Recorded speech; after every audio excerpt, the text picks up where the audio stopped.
प्रश्न माझा असा होता की तू अमृतवाहिनीला ऍडमिशन घेतलं बरोबर. तर मग अमृतवाहिनीला तुझं कोणत्या डिपार्टमेंट्सला साठी तुझं ऍडमिशन झालं आणि त्याच्या कोणत्या वर्षापासून तू ठरवलं की नाही आता आपल्याला प्लेसमेंट घ्यायची म्हटल्यानंतर प्रोग्रामिंग लँग्वेज आपण स्टार्ट केली पाहिजे आणि त्याच्या मागचं काय रिझन होतं म्हणजे कारण एकंदरीत सेकंड इयर थर्ड इयरला नंतर स्टुडंटच्या डोक्यामध्ये खूप सारे क्वेश्चन्स असतात तर त्या प्रकारे कसं तू निर्णय घेतला.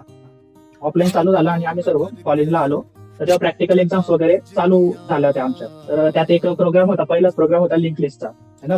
तो करायचा होता सी किंवा C++ मध्ये आणि काहीच माहित नाही म्हणजे पॉइंटर व्हेरिएबल नथिंग, एकदम ब्लँक माइंड.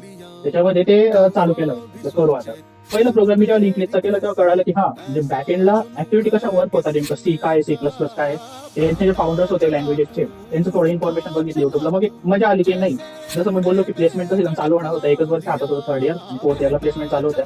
मग एक मनात भीती असते की नाही प्लेसमेंटच्या हिशोबाने बघितलं तर आपल्याला कुठल्या लँग्वेजेस याच्या महत्वाचं आहे, प्लेसमेंटला काही काही विचारू शकतात. तर त्याचा सगळा अभ्यास केला. त्यानंतर समजलं की आता क्लास लावायचा कुठं, हे हा मोठा प्रश्न आला. मग थोडं सिनियर्सचं गायडन्स घेतलं, शिक्षकांचं गायडन्स घेतलं की नेमकं कुठं लावायचं. एकदम शॉर्ट मध्ये मला सिनियर्स काय बोलले, खरंच जर करायचं असेल तर टेक्नॉर्बिटला टाइमपास करायचं असेल तर मग खूप पडलं. ते मला एक सेंटेन्स थोडं वेगळं वाटलं की नाही इन शॉर्ट याचा रिव्ह्यू देत आहेत म्हणजे काही असू शकतं. मी जॉईन झालो क्लासला. ब्रांच वगैरे तर मला कम्प्युटर मिळालीच होती सेकंड कॅप राऊंडला. क्लासला वगैरे बसतो मी. जसं की सरांचं शिकवणं तुम्हाला सगळ्यांना माहिती आहे की एकदम व्यवस्थित लेवलला फ्रॉम बेसिक टू ऍडव्हान्स एक एक गोष्ट इन डिटेल समजवणं. अशा गोष्टी की ज्या ऑनलाईन तुम्हाला मिळाल्याच नाही काही गोष्टी, त्या सरांकडे मिळाल्या त्या गोष्टी किंवा जे रिअल फाउंडर्सने तयार केलेली गोष्टी जे सर वाचतात आणि जे आपल्याला डिलिव्हर करतात.